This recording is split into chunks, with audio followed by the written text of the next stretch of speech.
எந்த செயலிலையும் இந்த யோகம் உட்பொருளாக இருக்கணும், அந்த நோக்கம் உட்பொருளாக இருக்கணும். அதனாலதான் நான் சொல்றோம், ஒரு நோக்கம் ஒரு திறமை, இதை ரெண்ட வச்சுதான் நாம் செயல் செய்யறோம். எந்த செயல் செய்தாலும் ஆனால் அதே நேரத்துல அதனுடைய விளைவை கவனிக்கணும்.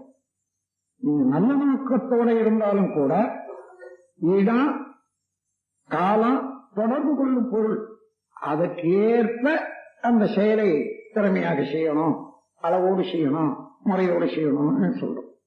இவர்களை இந்த விரித்து நோக்கி சிந்தித்து சிந்தித்து பார்ப்போமே ஆனால் அது தானாகவே இயல்பாகிவிடும். நம்முடைய எண்ணத்துக்கு, அறிவுக்கு, அதுக்கு பிறகு செயலுக்கு. முதல்ல ஏதோ ஒரு புதிய பாதையெல்லாம் நாம் பின்பற்றும் போது கொஞ்சம் சிரமமா இருக்கிறது போல இருக்கும்.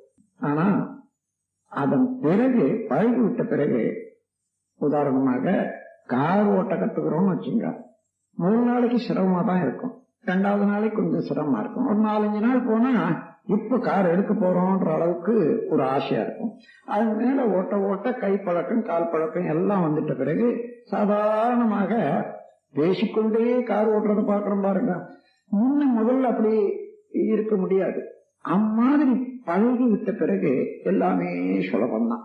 நாம் வேறு திசையில வேறு வழியில இதுவரையில பழகி இருக்கோம். பக்தி மார்க்கத்துல கடவுளை வேறாக நினைத்து கொண்டு அது ஏதோ உரு வழிபாட்டுக்குள்ள அடங்கியது கடவுள் என்ற கற்பனையில ஈடுபட்டு அந்த பக்தியை வளர்த்து கொண்டோம்.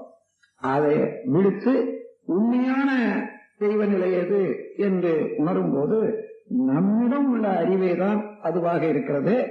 நாமும் அதனுடைய வெளியில படக்க நிலையாக ஒரு எல்லை கட்டிய உணர்வு நிலையாக இருக்கிறோம் என்பதை தெரிந்து கொள்ற போது இங்கதான் அறிவு பூரணமாக ஆகிறது.